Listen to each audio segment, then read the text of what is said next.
بقرہ کے شروع میں ہمیں منافقین مومنین کی حالت بیان کی، پھر اللہ تعالیٰ نے بتایا کہ جو ہدایت حاصل کرنے والے لوگ ہیں ان پہ تو قرآن کا اثر ہوتا ہے، جو چاہتے ہی نہیں ہیں وہ قرآن میں عیب تلاش کرتے رہتے ہیں کہ مکھی کی مثال کیوں دی، مچھر کی مثال کیوں دی، ٹھیک ہے نا۔ پھر اللہ نے بتایا کہ تم اس رب کا انکار کیسے کرتے ہو جس نے تمہیں بنایا، یعنی دلائل سے تو اللہ نے ثابت کر دیا ہے۔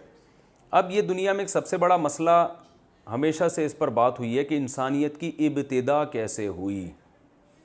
ظاہر ہے یہ مسئلہ انسان حل اس لیے نہیں کر سکتا کہ تاریخ لکھنے کی ابتدا بہت بعد میں شروع ہوئی ہے، ہسٹری جو لکھی گئی ہے وہ تو بہت بعد میں ہے نا، تو یہ ہمیں اللہ کے علاوہ کوئی بتا سکتا نہیں ہے۔ تو اللہ نے ہمیں بتایا ہے کہ انسانیت کی جو ابتدا ہوئی ہے وہ ایسے ہی اتفاق سے نہیں ہو گئی، بلکہ رب نے بہت اہتمام کے ساتھ انسان کو پیدا کیا ہے، کیونکہ یہ مقصود کائنات ہے۔ اس کائنات سے مقصد انسان کو پیدا کرنا تھا اور اس کو آزمائش میں ڈالنا تھا، تو مقصود کائنات ہے، تو اس کا بڑے اہتمام سے اس کو دنیا میں لایا گیا ہے۔ ایسا ہی نہیں لے آیا گیا کہ ایسے ہی جیسے بعض سائنسدان کہتے ہیں کہ وہ پیدا ہو گیا بس۔ تو یہ بات ہمیں اللہ ہی بتا سکتا ہے، اللہ کے علاوہ کوئی نہیں بتا سکتا۔ تو اللہ فرماتے ہیں انسان کے پیدائش کی ابتدا یہاں سے ہوئی ہے کہ اللہ نے باقاعدہ جو عالم بالا میں اس کے ساتھ فرشتے ہیں ان کے سامنے یہ اپنے ارادے کو ظاہر کیا۔ پہلے اللہ تعالیٰ نے ایسا ہی نہیں پیدا کر دیا، بلکہ بتایا کہ میں ایک عجیب کام کرنے جا رہا ہوں، ایک انسان کو پیدا کر رہا ہوں، اور وہ انسان کو ڈیفائن کیسے کیا؟ اپنا جانشین، اپنا خلیفہ۔ تو یہ بڑا زبردست لقب انسان کو دیا گیا ہے۔ وَإِذْ قَالَ رَبُّكَ، اس وقت کو یاد کرو، یعنی یہ وقت یاد کرنے کے قابل ہے، ایک معمولی واقعہ نہیں ہے، جب تیرے رب نے فرشتوں سے کہا انی جاعل فی الارض خلیفہ، میں زمین میں کیا پیدا کرنا چاہتا ہوں؟ اپنا خلیفہ۔ ایتھیسٹ کہتے ہیں، ایک ایتھیسٹ کی میں تقریر سن رہا تھا، کہہ رہا اتنی بڑی کائنات، اتنی بڑی یہ وہ، اس میں اتنا سے ذرہ جیسے زمین ہے، اسی پہ سارے خدا کی قدرت کے نمونے ہیں، اسی پہ جانور ذبح ہو رہے ہیں، اسی پہ یہ کیا ہے یہ؟ تو وہ بھائی یہ بیوقوفوں والی بات ہے۔ اللہ کی مرضی کہ اتنی سی زمین جو ذرے کے برابر بھی نہیں ہے اس پہ اللہ نے انسان کو پیدا کیا جو چیونٹی کے برابر بھی نہیں ہے۔ تو باڈی کے لحاظ سے انسان کی فضیلت نہیں ہے، انسان کو جو اللہ نے فضیلت دی ہے وہ دماغ کے اعتبار سے دی ہے، جس کا آگے تذکرہ بھی آ رہا ہے، اس میں صلاحیت ہے سیکھنے کی۔ تو اس اعتبار سے انسان بہت عظیم ہے۔ اگر مادی اعتبار سے دیکھیں تو انسان کی کوئی ویلیو نہیں ہے، زمین کی ویلیو نہیں ہے، انسان کی کہاں سے ہوگی؟ انسان تو زمین پہ ایک چیونٹی سے بھی کم حیثیت رکھتا ہے۔ تو اللہ فرماتے ہیں جب تیرے رب نے فرشتوں سے کہا میں زمین پہ بنانے والا ہوں اپنا خلیفہ۔ خلیفہ کیوں کہا؟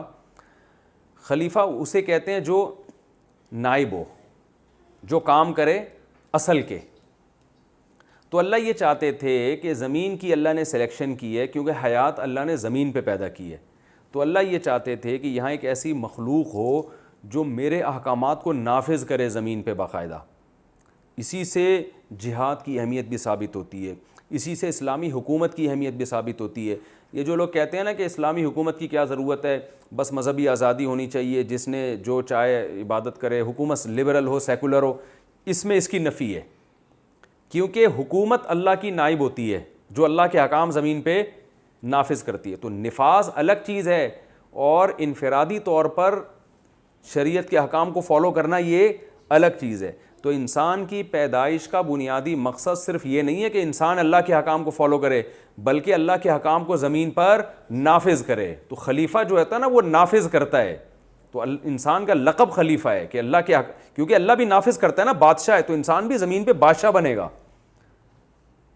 اور وہ بادشاہ بن کے کیا کرے گا؟ اللہ کے حکام کو زمین پہ نافذ کرے گا۔ وہ نہیں کر رہا تو وہ نالائقی کر رہا ہے نا، جو عہدہ اس کو دیا گیا وہ اپنی ذمہ داری پوری نہیں کر رہا، لیکن اصل انسان کا کام کیا ہے؟ نفاذ۔ قالوا، تو فرشتوں نے کہا کہ اللہ تو خلیفہ بنا رہا ہے، اتنا بڑا عہدہ دے رہا ہے ہمیں، تو نے اپنا جانشین نہیں بنایا، اور جو صفات تو انسان کی بیان کر رہا ہے اس سے کیا لگتا ہے کہ زمین میں ایسی مخلوق پیدا کر رہا ہے جو زمین میں فساد مچائے اور خون بہائے۔ یعنی فرشتوں کو اعتراض ہوا، اب اعتراض اللہ کے سامنے تو نہیں کرنا چاہیے نا، لیکن جب اللہ تعالیٰ خود ہی ایک بات کہہ رہے ہیں تو پھر جو اشکالات سامنے آئیں گے فرشتے کریں گے نا وہ اشکالات۔ تو فرشتوں نے اشکال کیوں کیا؟ اب فرشتوں کو پتہ کیسے چلا کہ انسان خون بہائے گا؟ پتہ ایسے چلا کہ فرشتے دیکھ رہے تھے کہ اللہ نے زمین پہ جانور پیدا کیے ہیں، وہ پہلے سے ہی چلے آ رہے تھے، اور یہ ایک دوسرے کی چیڑ پھاڑ کرتے ہیں، کھاتے ہیں ایک دوسرے کو، مارتے ہیں۔ کیوں مارتے ہیں؟ ان میں خواہشات ہیں جانوروں میں۔ فرشتے ایک دوسرے کو مارتے پیٹتے نہیں ہیں، ان میں خواہشات نہیں ہیں۔ تو خواہشات کی وجہ سے جب جانور اتنی تباہی مچاتے ہیں جب کہ ان میں عقل نہیں ہے، تو انسان ایک ایسی مخلوق ہے کہ اس میں ہے زمین پہ تو ہوگی وہی صفات اس کی جو کس کی ہیں، جانوروں کی. اس سے فرشتوں کو اندازہ ہوا کہ ان میں بھی خواہشات ہوں گی، کیونکہ زمین پہ کوئی ایسی مخلوق ہم دیکھتے نہیں ہیں جن میں خواہشات نہ ہوں. تو ان کو اندازہ ہوا خواہشات ہیں. اور دوسرا فرشتوں کو اندازہ ہوا یہ بہت ذہین مخلوق ہے کیونکہ اللہ اس کو اپنا نائب بنا رہا ہے. تو جب ذہانت بھی ہو، خواہشات بھی ہوں، تو پھر یہ جانوروں کی طرح نہیں لڑیں گے بلکہ جانوروں سے 2 ہاتھ آگے نکلیں گے. یعنی فرشتوں کو پہلے اندازہ ہو گیا بھائی یہ خون بہائے گا، تلواریں چلائے گا، بم بنائے گا، یہ مارے گا ایک دوسرے کو، ایٹم بم بنائیں گے، یہ میزائل بنائیں گے، یہ غوری میزائل، بدر میزائل اور پتہ نہیں کون کون سے میزائل بنا کے ایک دوسرے کو کوٹیں گے یہ، کیونکہ یہ لڑائی میں جانوروں سے آگے نکل جائے گا. کیوں؟ جانور کے پاس عقل نہیں ہے نا، وہ تو اپنی بھوک ختم ہو ختم، لیکن انسان تو بہت لڑے گا آگے. تو اے اللہ تو زمین میں فساد مچانا چاہ رہا ہے. یعنی اس طرح کا فرشتوں کو سوال پیدا ہوا کہ ایسی مخلوق پیدا کر رہا ہے. اور رہا عبادت کا مسئلہ، وَنَحْنُ نُسَبِّحُ بِحَمْدِكَ، ہم تیری پاکی بیان کرتے ہیں، تیری تسبیح بیان کرتے ہیں، تیری تقدیس بیان کرتے ہیں. تو عبادت کے لیے تجھے کیا ضرورت ہے کہ کسی اور مخلوق کو پیدا کر؟ اللہ نے جواب میں فرمایا میں وہ کچھ جانتا ہوں جو تم نہیں جانتے. کیا مطلب؟ انسان میں کچھ ایسی کوالٹی ہوں گی جو تمہارے اندر نہیں ہے. اس کی ڈیٹیل اللہ نے بیان نہیں کی. کیوں؟ اس لیے کہ وہ اس وقت بیان کی جاتی فرشتوں کی سمجھ میں نہیں آتی. پریکٹیکلی دکھایا گیا ان کو. کیا دکھایا گیا؟ علم آدم الاسماء کلھا، اللہ نے آدم علیہ السلام کو تمام چیزوں کے نام بتائے. اب نام کا مطلب جمہور مفسرین کہتے ہیں چیزوں کی خاصیتیں بتائیں. بھائی کیمسٹری میں کیا ہوتا ہے؟ چیزوں کے خواص پتہ چلتے ہیں نا آپ کو، یہ ٹھنڈا ہے، یہ گرم ہے، اس کو یوں کرو تو یوں ہو جائے گا، یوں کرو تو یوں ہو جائے گا. تو زمین پہ حکومت کرنے کے لیے یہ ضروری تھا کہ زمین کو سمجھنے کی انسان کے اندر صلاحیت ہو، تبھی وہ زمین کو پہ حکومت کر سکتا ہے. تو یہ صلاحیت جانور فرشتوں میں نہیں ہے.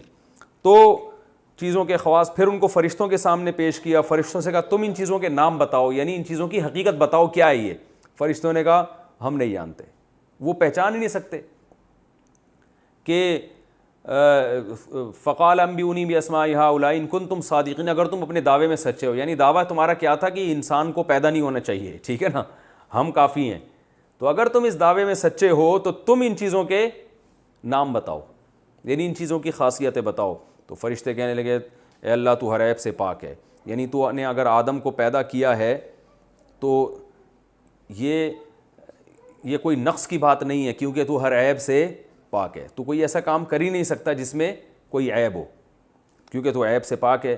لا علم لنا، رہا یہ مسئلہ کہ تو نے ہم سے پوچھا کہ ان چیزوں کی کیا خاصیتیں ہیں، تو ہمیں تو وہی علم ہے جتنا تو نے ہمیں دیا، ہمیں نہیں پتہ. جو سوال تو ہم سے پوچھ رہا ہے، یعنی زمین کی چیزوں کی خاصیتیں ہم بالکل بھی نہیں جانتے. فلما انبأہم انک انت العلیم الحکیم، تو جاننے والا بھی اور حکمت والا بھی ہے، تجھے ان چیزوں کا پتہ بھی اور حکمت بھی ہے کہ آدم علیہ السلام کو پیدا کرنے میں کیا کیا حکمتیں تھیں، تو ہی بہتر جانتا ہے. قال یا آدم، اللہ نے فرمایا یا آدم انبئہم باسمائہم، آپ ان کو ان چیزوں کی خاصیتیں بتاؤ.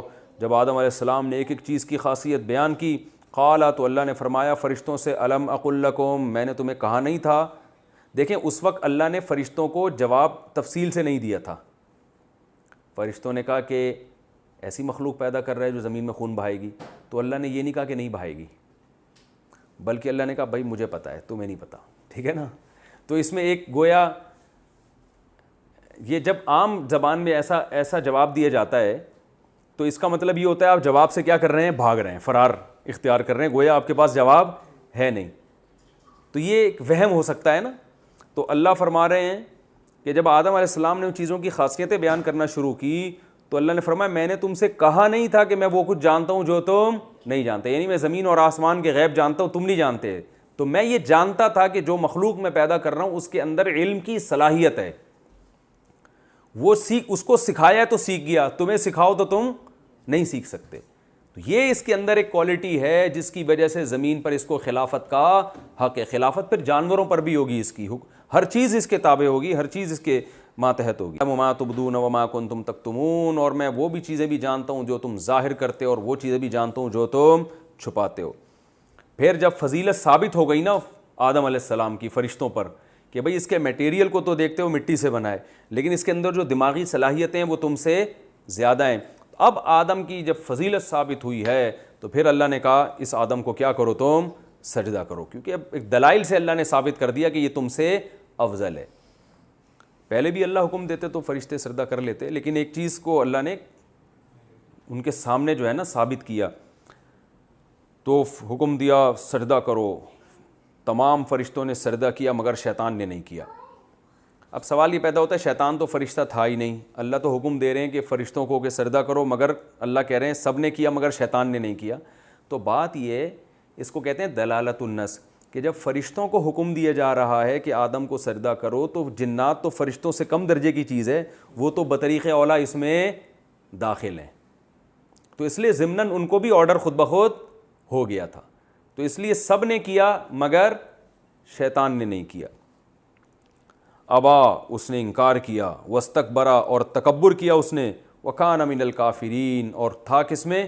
کافروں میں سے ہو گیا وہ۔ تو قرآن میں دوسرے مقام پر آتا ہے کہ اللہ نے شیطان سے پوچھا کہ تو نے سجدہ کیوں نہیں کیا، تو شیطان نے یہ جواب نہیں دیا کہ تو نے تو فرشتوں کو حکم دیا تھا، مجھے تو حکم دیا ہی نہیں، بلکہ شیطان نے کہا کہ تو نے مجھے آگ سے بنایا اور اسے مٹی سے، لہذا میں نہیں کروں گا سجدہ۔ یہ نہیں دیکھ رہا کہ تم تو آگ سے بنے ہو، فرشتے تو نور سے بنے ہیں، جب وہ کر سکتے ہیں تو آگ تو بطریق اولیٰ کرے گی۔ تو انسان کو جو فضیلت دی گئی ہے وہ اس کے مٹی ہونے یا اس مادے کی بیس پہ نہیں جس سے بنایا گیا، بلکہ اس بیس پر کہ اس کو اللہ نے علم کی صلاحیت دماغ میں ہوتی ہے نا، یہ صلاحیت اللہ نے اس کو دی ہے، تو یہ علم کی فضیلت ہے جس کی وجہ سے انسان کو اللہ نے فضیلت دی۔ تو اللہ تعالیٰ فرماتے ہیں وَقُلْنَا یا آدم، جب فرشتے نے ابلیس نے انکار کر دیا تو ہم نے آدم سے کہا اے آدم تو جنت میں، تو اور تیری بیوی دونوں رہو جنت میں اور رج کے کھاؤ جہاں سے چاہو، لیکن اس درخت کے قریب مت جانا، اگر گئے تو فتکونا من الظالمین، ظالمین میں سے ہو جاؤ گے۔ شیطان کو چونکہ اللہ اپنے دربار سے نکال چکے تھے، قرآن میں دوسرے مقام پر اس کی تفسیر ہے جہاں میں انشاءاللہ وہیں بیان کروں گا، تو شیطان نے اس وقت سے قسم اٹھائی ہوئی تھی کہ میں آدم کو ورغلاؤں گا، تو اللہ فرماتے ہیں شیطان نے کیا کیا؟ آدم اور حوا کو پھسلا دیا، ان کو وسوسے ڈالے۔ کیا وسوسہ تھا؟ قرآن میں دوسرے مقام پر آتا ہے هل ادلک علی شجرۃ الخلد وملک لا یبلی، اے آدم میں تجھے ایسا درخت نہ بتاؤں جسے کھا کے تو ہمیشہ زندہ رہے گا، ٹھیک ہے نا، اور ایسی بادشاہت جنت میں ملے گی کہ کبھی وہ ختم نہیں ہوگی۔ تو اب کیا ہے کہ انبیاء سے صراحتاً گناہ کبھی نہیں ہوتا، یاد رکھیں، وہ معصوم ہوتے ہیں۔ تو علماء نے کہا ہے کہ شیطان نے نا ایسی امیدیں دلائیں آدم کو بھی اور اماں حوا کو بھی، اور پھر وسوسے یہ ڈال دیے کہ اللہ نے تو یہ کہا یہ والا درخت نہیں کھانا، تو وہ والے پہ تھوڑی پابندی لگائی ہے۔ مثال کے طور پر وہ گندم کا پودا تھا تو یہ والا منع ہے، وہ والا منع تھوڑی ہے۔ تو اس طرح سے شیطان نے کیا کیا؟ ملمہ سازی کی، اور آدم علیہ السلام نے اسی جنس کا دوسرا پودا کھا لیا۔ تو اللہ فرماتے ہیں فَأَزَلَّهُمَ الشَّيْطَانُ، شیطان نے ورغلایا ان کو، اور بالآخر شیطان نے ان کو جنت سے نکال دیا۔ تو شیطان نے نہیں نکالا، تو اللہ نے تھا، لیکن ذریعہ چونکہ شیطان بنا تھا اس لیے نسبت کس کی طرف ہو رہی ہے؟ شیطان کی۔ اس کو نسبت مجازی کہتے ہیں، یہ قرآن میں بہت استعمال ہوئی ہے۔ وَقُلْنَا اهْبِطُوا، اور اللہ فرماتے ہیں ہم نے بھی کہا اترو جنت سے۔ اترے کا لفظ کیوں استعمال کیا؟ اب ہمیں نہیں پتہ جنت آسمانوں میں، زمین پہ کہاں ہے، ہمیں معلوم نہیں ہے۔ تو بلندی سے جب نیچے کی طرف انسان آتا ہے تو اس کے لیے ہبط کا لفظ استعمال ہوتا ہے، اہبطوا کا لفظ۔ تو یہاں بھی حقیقی بلندی نہ بھی ہو، معنوی طور پہ تو بلند ہے نا، جنت زمین سے بہت اعلیٰ مرتبے کی چیز ہے، تو اس لیے بھی ہبط کا لفظ استعمال کیا جا سکتا ہے کہ ہو سکتا ہے جنت کوئی اونچائی پہ نہ ہو، لیکن اللہ اس کے لیے استعمال کر رہے ہیں کہ اترو، یعنی ایک بلند مقام سے کس مقام کی طرف آ رہے ہو؟ پس مقام کی طرف آ رہے ہو، اترو اس جنت سے۔ اور اب کیا ہوگا؟ تم میں سے بعض کے دشمن ہوں گے۔ جنت میں رہتے تو کوئی دشمنی نہیں تھی، لیکن اب زمین میں جاؤ گے تو زمین کا اصول ہی کیا ہے؟ لڑائیاں۔ وہاں کچھ لوگ عدل کے لیے لڑیں گے اور کچھ ظلم کے لیے لڑیں گے۔ تو یعنی زمین پہ جب آپ اتر گئے تو پھڈا کیا ہے؟ ہوگا، یہ تو ہوگا، ٹھیک ہے نا، پھڈا تو ہوگا۔ آپ کتنے ہی پولائٹ بن کے رہیں نا، دوسرا کھا جائے گا آپ کو۔ تو دفاع میں لڑنا پڑے گا یا کسی پہ ظلم کر کے لڑنا پڑے گا۔ ظلم کرو گے تو ظالم کہلاؤ گے، اور ظالم کے خلاف لڑو گے تو کیا کہلاؤ گے؟ عادل۔ لیکن یہ ٹینشن رہے گی اب قیامت تک، یہ اللہ نے پہلے سے پیش گوئی دے دی، اور یہ قرآن کی ایسی پیش گوئی صحیح ثابت ہوئی ہے۔ آدم علیہ السلام کے زمانے سے لے کے اب تک انسان لڑ رہا ہے. یونائٹڈ نیشن بن گئی بڑی مضبوط کہ دنیا کو لڑائیوں سے روکا جائے، مگر لڑائیاں رکنے کا نام نہیں لے رہی، کیونکہ انسان میں اچھے بھی ہوں گے برے بھی ہوں گے. اچھے اگر امن سے بیٹھیں گے تو برے ماحول خراب کریں گے، پھر اس ماحول کو درست کرنے کے لیے بھی لڑنا ہی ہے آپ نے. تو جو لوگ کہتے ہیں نا لڑائی وڑائی کچھ نہیں ہے، جنگ ونگ کچھ نہیں ہے، سب ٹوپی ڈرامے والی باتیں ہیں. اگر آپ نہیں لڑو گے تو نتیجہ کیا نکلے گا؟ دنیا کھا جائے گی آپ کو پھر. تو اس لیے یہ غوری بابر میزائل بھی کیا ہیں اسلام میں ضروری. اعدوا لهم ما استطعتم من قوہ، قرآن میں اللہ نے کہا ان کے خلاف قوت استعمال کرو. صرف مٹھائیوں سے اور میٹھی میٹھی باتوں سے لوگ نہیں سدھرتے. تبھی دنیا میں جتنے بھی ایسے کنٹریز ہیں جو بڑی ہیومن رائٹس کی باتیں کرتے ہیں نا، فوج ان کے پاس سب سے مضبوط ہوتی ہے اپنے دفاع کے لیے. وہ کبھی یہ نہیں کہتے کہ ہم دنیا کو محبت سے سمجھائیں گے اور جو ہمارے اوپر حملہ کرے گا تو ہم اسے دوستی گلے لگائیں گے اور محبت سے ہم اس کو رام کر لیں گے. ایسا نہیں ہوتا. انہوں نے بھی بڑی زبردست آرمی رکھی ہوئی ہوتی ہے، فوج رکھی ہوئی ہوتی ہے. تو اللہ نے فرمایا اے آدم ایک مسئلہ تو اب آپ کے ساتھ یہ ہے کہ آپ لوگ کیا کرو گے؟ قیامت تک لڑتے رہو گے، ہمیشہ کی لڑائی ہے.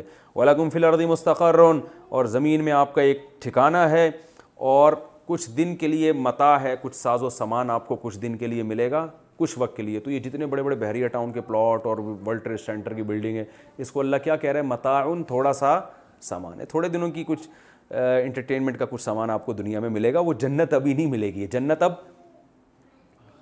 آخرت میں ملے گی عمل کے بعد. ابھی تو ایسے ہی مل گئی تھی نا، اب عمل کے بعد جنت ملے گی. آدم علیہ السلام کو احساس ہو گیا بھائی ہم سے تو بڑی غلطی ہوئی ہے. تو اب آدم علیہ السلام بےتاب ہوئے، یعنی بے چین ہوئے کہ میں کیا کروں اب. رب چلو اللہ جنت سے تو نکال رہے لیکن میں بے چین ہو گئے نا کہ کیسے اللہ کو مناؤں. تو آدم علیہ السلام کے دل کی کیفیت تو یہ تھی کہ ندامت تھی آدم اور حوا دونوں کو، لیکن الفاظ نہیں تھے کہ اللہ کو منائیں کیسے. تو اللہ فرماتے ہیں فَتَلَقَّى آدَمُ مِن رَبِّهِ كَلِمَاتٍ، آدم نے اپنے رب سے ہی کچھ کلمات سیکھے. یعنی اللہ نے ان کے دل میں وحی کیے کہ ان کلمات سے مجھ سے دعا مانگو تو میں تمہاری دعا قبول کروں گا. اور وہ کلمات دوسرے مقام پر ہیں سورہ اعراف میں. وہ کہنے لگے ربنا ظلمنا انفسنا، اے ہمارے رب ہم دونوں نے اپنی جانوں پہ ظلم کیا. وَإِن لَّمْ تَغْفِرْ لَنَا وَتَرْحَمْنَا، تو نے ہماری مغفرت اگر نہیں کی اور ہم پر رحم نہیں کیا، لَنَكُونَنَّ مِنَ الْخَاسِرِينَ، ہم ضرور خسارے والوں میں سے ہو جائیں گے. یعنی محتاج ہیں. تو شیطان نے گڑبڑ کی تھی، اکڑ گیا. آدم علیہ السلام نے کیا کر لی؟ سوری کر لی.